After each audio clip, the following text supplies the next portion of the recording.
because we're ahead of the game a little bit, it's Monday morning here. We're going to, I emailed everybody here the first two numbers for the Jacksonian age, I guess, the presidency. And the reason why I gave you guys those notes is because we've got quite a bit to get through today, and I don't really want to spend any more time than I need to on those notes. It's about transportation, so some things that you want to make sure that you have written down about mail, railroad, all that kind of stuff, and when they developed.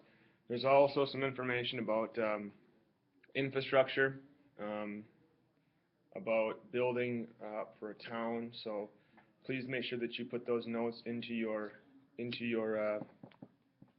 notebooks or your computer notes, however you're doing this. I will say that there is some stuff in there about women, so that's important to have in there. All right. Any questions on that? All right. We're going to start out this morning by talking about the political, economic, and social conditions that surrounded the Jackson presidency, and kind of his rise to power here. We'll start off by talking about political issues, all right?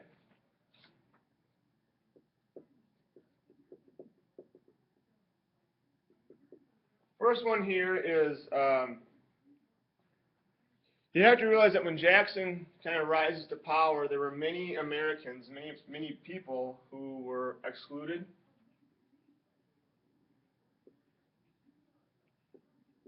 From the political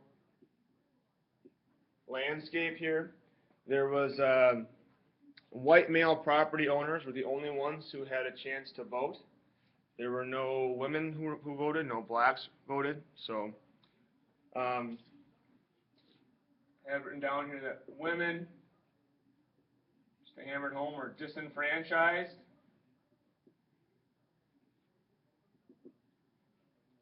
Remember that term franchise means what? What does it mean if you're franchised?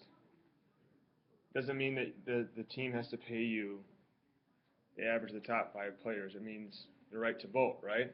Okay. Free blacks.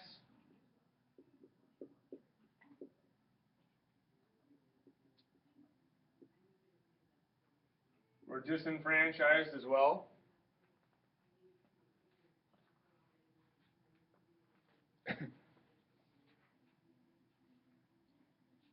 Like I had earlier noted here, just to make sure I spell it out. In some states, you had to own property.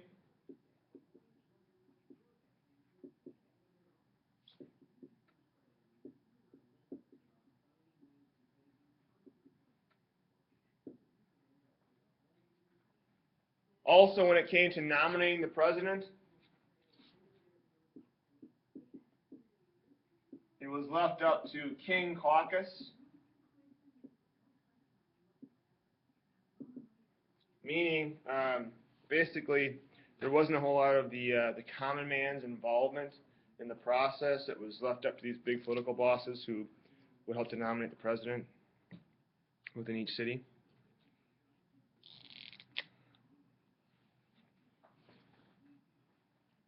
And the last thing I have down here is politically there existed this disproportionate representation.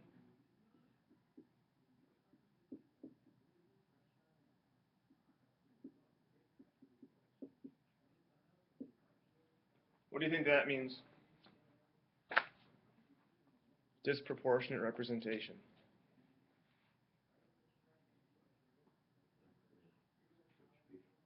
Yeah, I mean, rich people primarily, right? People who had political pull were the ones who were represented. Big businesses, people who had money.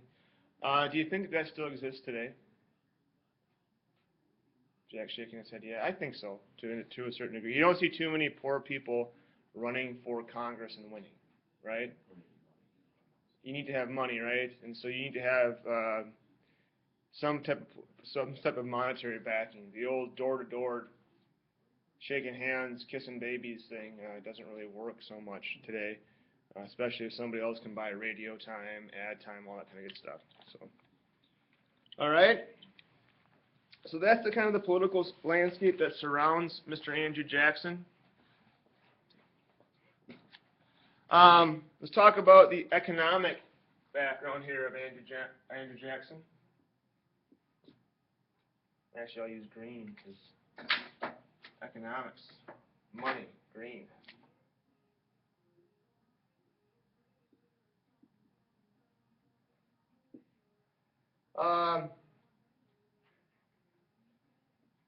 At this point in time, there were no stay laws. If you remember from, I think it was Shays' Rebellion, there was a push for stay laws. What's a stay law?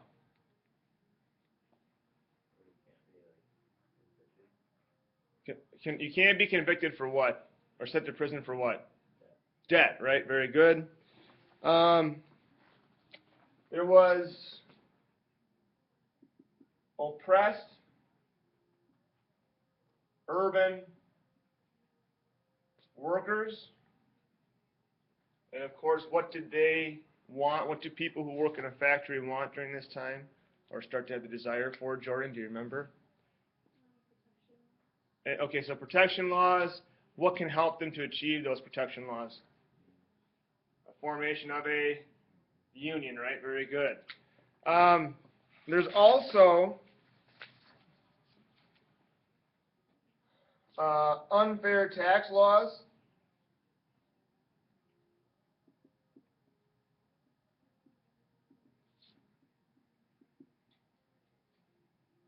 That discriminated against farmers and urban workers.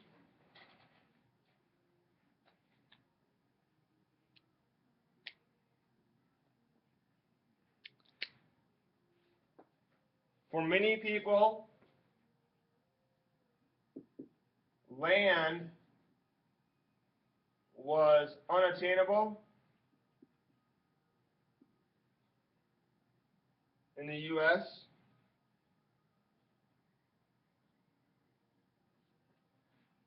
Many farmers could not afford to farm, so they would either rent out their land that they had, or they would hire themselves out to work during this time.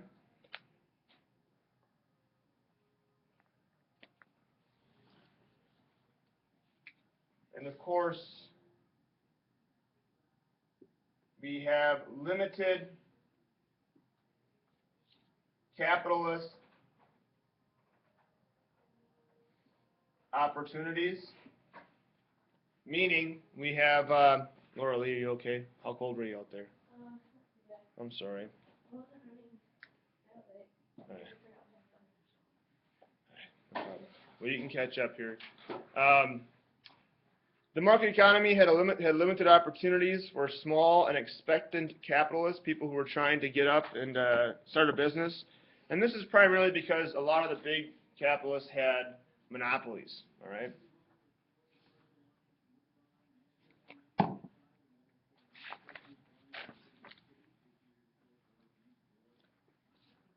Everybody got on those? All right, let's talk about the social breakdown here. AT. I can see you made it, man. The social issues that were going on. Women during this time. Second-class citizens. There was plenty amount of racial discrimination that took place amongst whites and against blacks. Slavery was becoming a problem.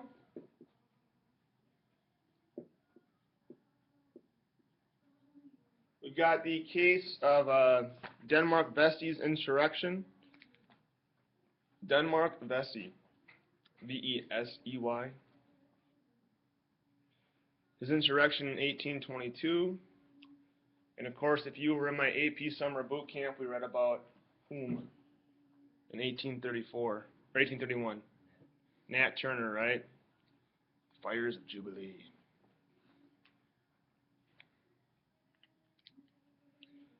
We also had problems with mentally ill people,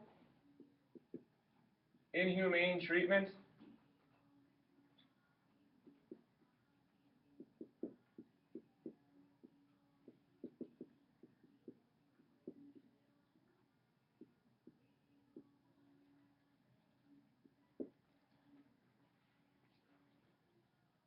There was an overall urban decay.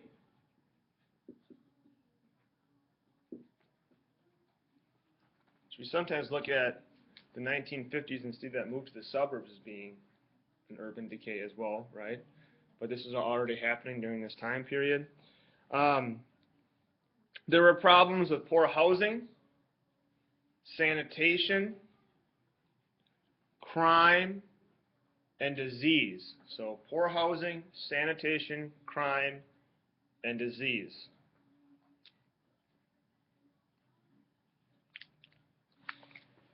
Working conditions during this time.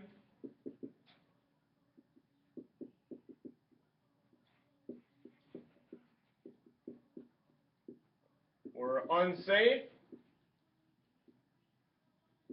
and unhealthy.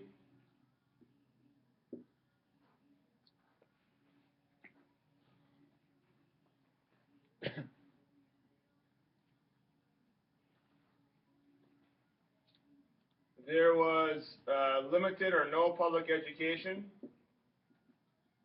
in many places.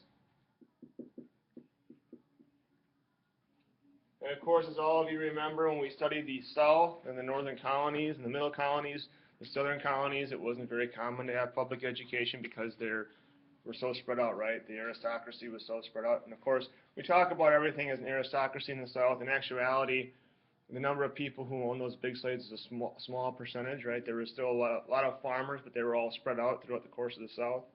Very agrarian. And Native Americans were being decimated. There was the Indian Removal Act.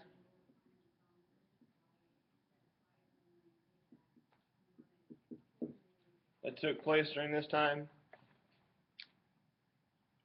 And so it causes some unrest here. Now, what's important to know about this is we're going to talk about Jackson here in a little bit, and he did address some of these concerns. However, a lot of the social reforms that are addressed up here don't really become solved until we get to the progressive era. Okay, they gradually start to kind of work themselves out, but the progressive era, the 1920s, takes care of a lot of these. Or not 1920s, but early 1900s. All right? Sound good? All right. I know, it'd be awesome, huh? All spelled out for you. All right, last part here I want to put down here is rebellions that took place during this time. There is the Dorr's Rebellion.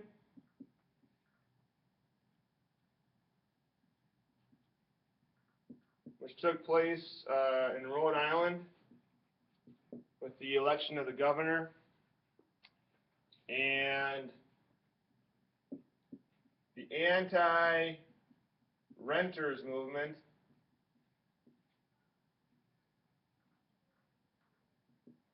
which was in upstate New York.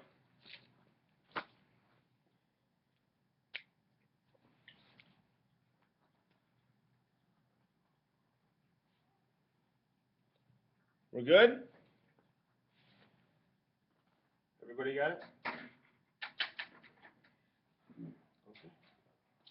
Okay, so we got all this stuff down.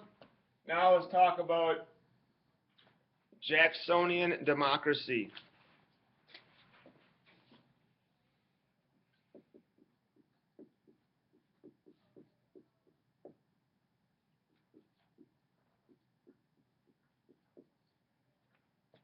What are some of the characteristics here? All right, so Jacksonian Democracy defined is as follows. There was a series of reforms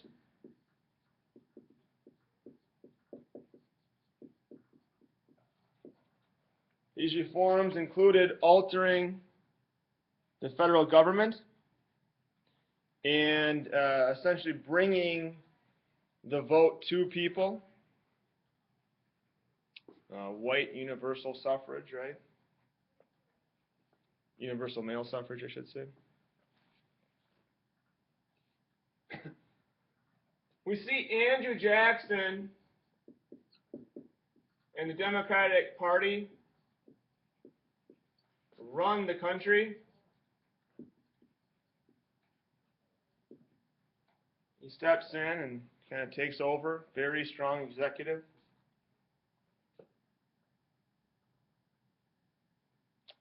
There are some serious contradictions that come along with this.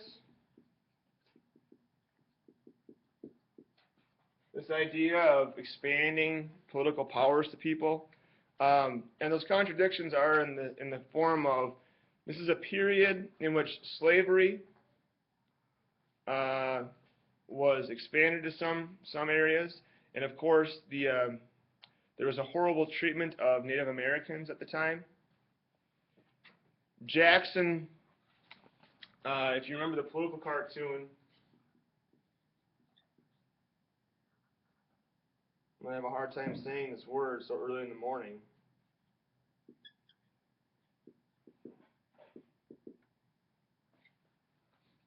Monarchical attributes, all right? King Andrew, right? There's the issues with the bank as well. Another aspect of Jacksonian democracy is attractive candidates. Political candidates. What I mean by this is we've got Andrew Jackson, who is this attractive political figure. He's a war hero. He's a man's man. The self-made wealth that he had accumulated.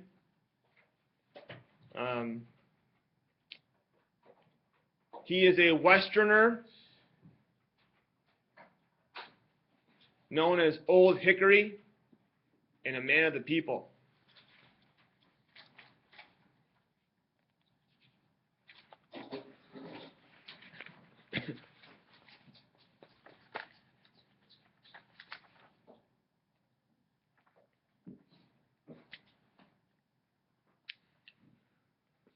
All right, so that's Jacksonian democracy defined. Now let's talk about the causes of Jacksonian democracy here.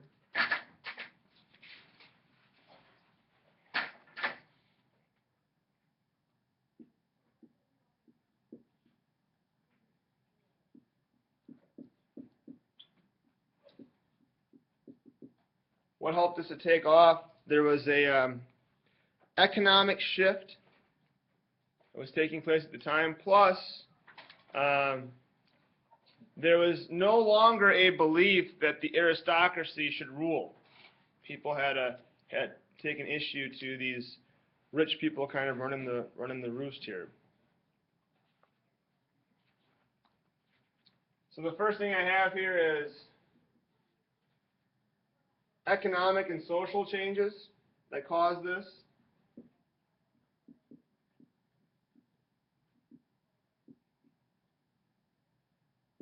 There's a shift in power during this time.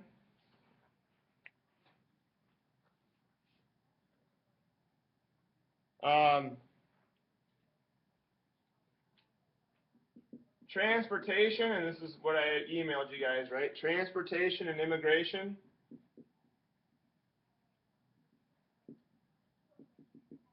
Takes power away from the plantation aristocracy and the New England elite. So transportation and immigration takes power away from the plantation aristocracy and the New England elite.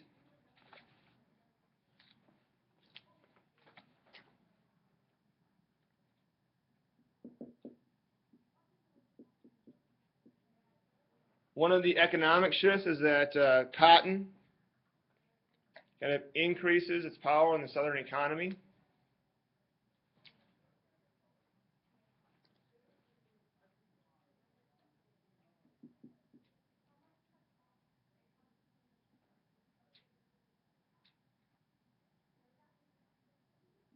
Of course, Western movement here. We've got Western movement.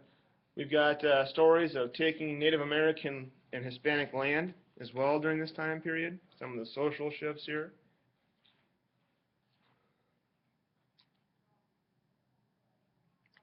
So these social changes that take place cause the non-large property owners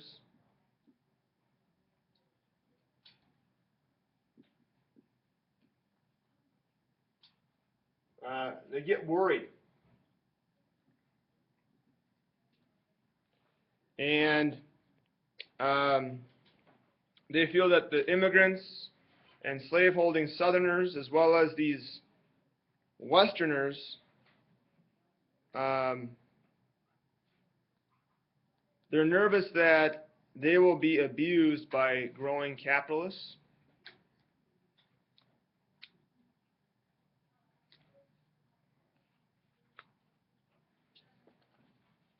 And so the question remains, who should rule?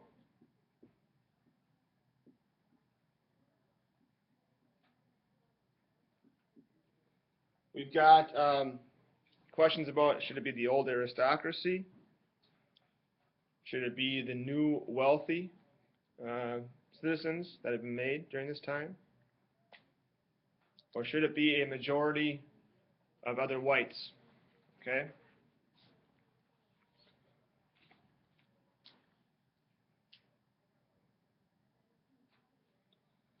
So, during the era of good feeling, prior to Jackson, there was a general mood in which it looked like with the Supreme Court and an elite federal government that the power in the country was moving toward an elite few in the federal government. So with the Supreme Court and federal government choices that they made, it looked like the power was going to shift towards an elite few in the federal government.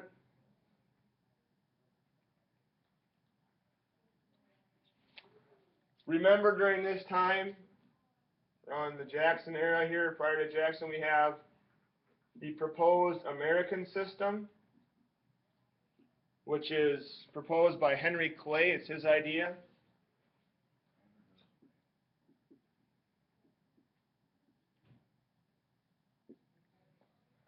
Yeah, Henry Clay is just there all the time, isn't he, during this time period? Mm-hmm. The American system was? No, his name. His name was? Henry Clay has this idea that the federal government should cover costs for paying for roads, canals, and expansion of businesses. He also is a proponent of collecting high tariffs to help protect American businesses. He wants to raise the tariffs by 25%. He wants people to buy U.S. goods versus better or cheaper European goods.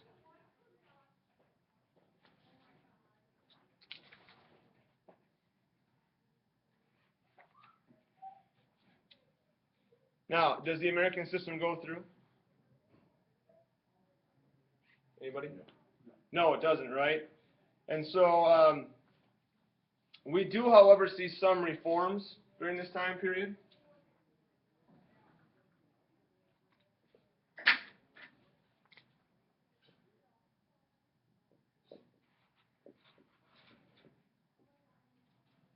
There's a radical shift here to create equality for all white men.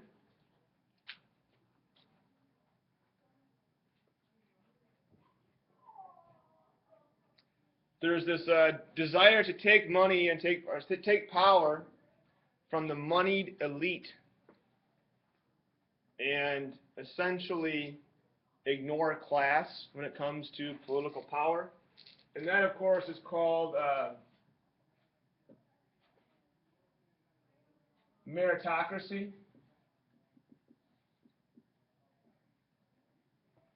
You should be getting power based off of how good you are as an individual, not how rich your father was or your family was.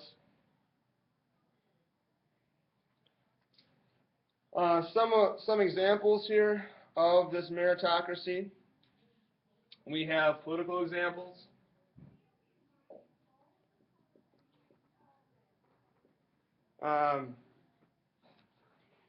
We've got more voters. We see an increase in campaigns and reforms to the overall election process. There is an end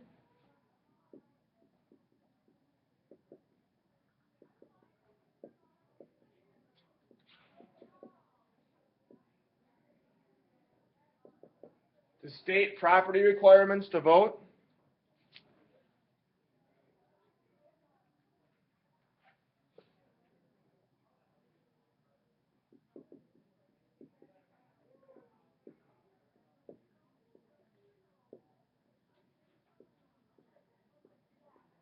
Electors should be chosen by people, not the state legislatures. I believe that's talking about electoral college, if my memory serves me correct.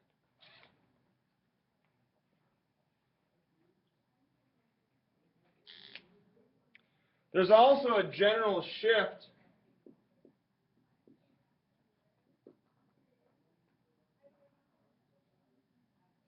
in elections. They're changed. We have, for the first time, we see buttons, political buttons being made. We've got kissing babies. Politicians are going out. There's parades. They're hosting barbecues.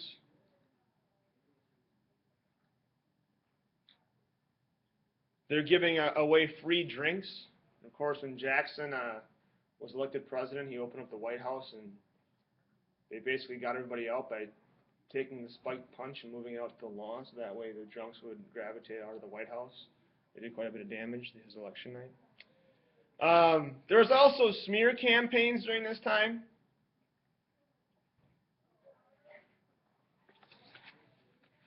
People had claimed that Jackson's wife, his marriage, was illegal. And of course, his wife died shortly after.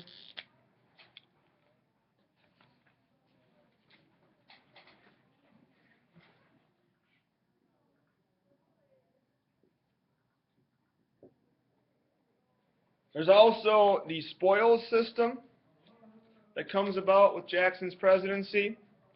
And this is the idea that once you win a position, that you can give jobs to people who help you get elected. Jackson, of course, is famous for having the kitchen cabinet. Oh.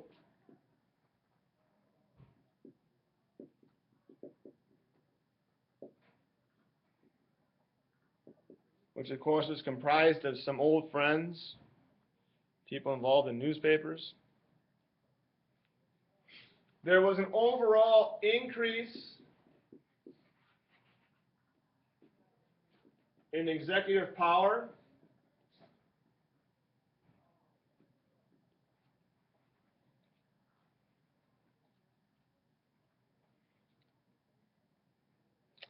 And some examples of this are Jackson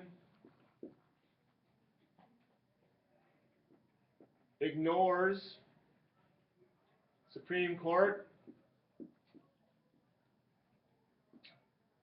The example here is, its most famous is Worcester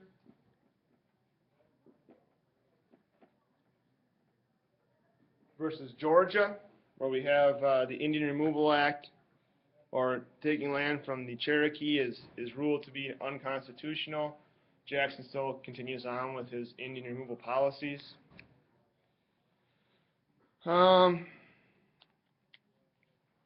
Also during this time, this increased executive power, we see Jackson use the veto more than any president prior to him. All right, all those combined, actually.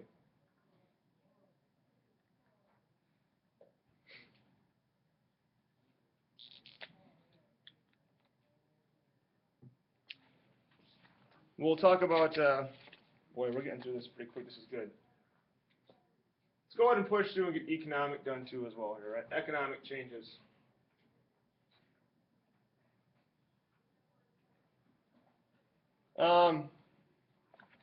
There's a belief that men should be economically independent.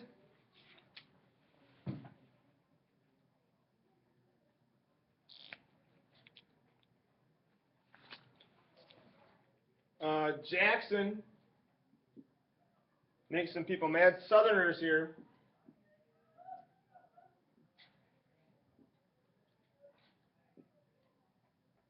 They want low tariffs. And of course, Jackson, they also have a push for more states' rights. Jackson made high tariffs when he first got in. And the reason why he made high tariffs is because he wanted to increase national economy. The tariffs end up, he wants high initially. They end up being lowered. And the big thing here that you have to remember, the key term here, is the nullification crisis that lowered the tariffs.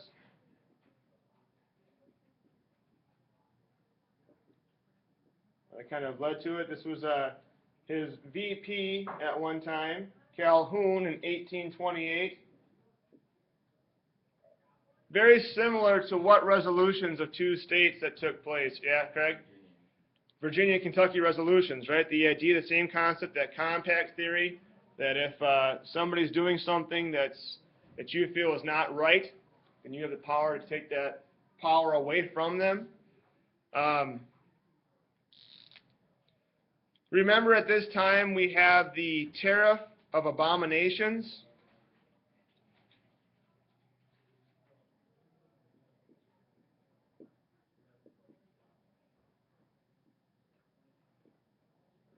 Which is passed with John Quincy Adams still in control.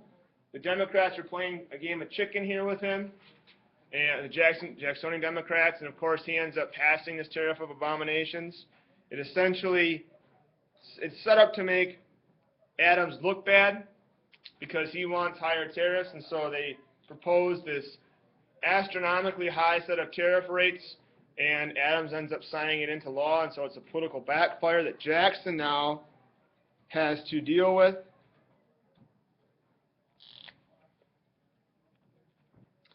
And then, like I said, you have Calhoun here, who was preaching the idea. I have interposition written down here. Basically, it says that state says that the federal government is going too far, and that when the federal government goes too far, the states can nullify.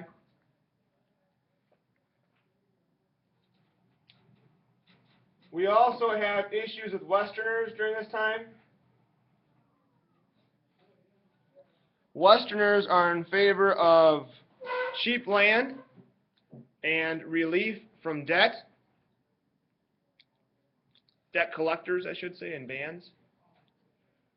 And so one of the aspects here that we see is Jackson favors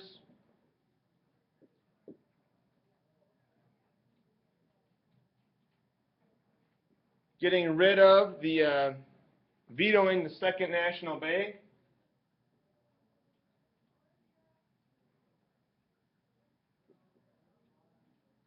He did that in 1832.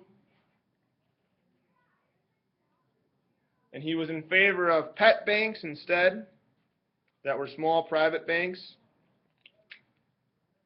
When Jackson vetoes the Second National Bank, it essentially kills the economy. So he's met with some pretty big political backfire from this. There's also, in Jackson's take on the economy, there's the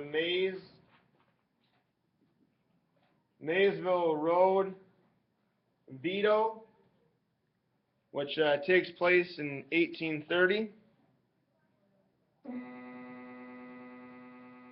And Jackson is essentially saying that states should build their own roads. It's not the federal government's position.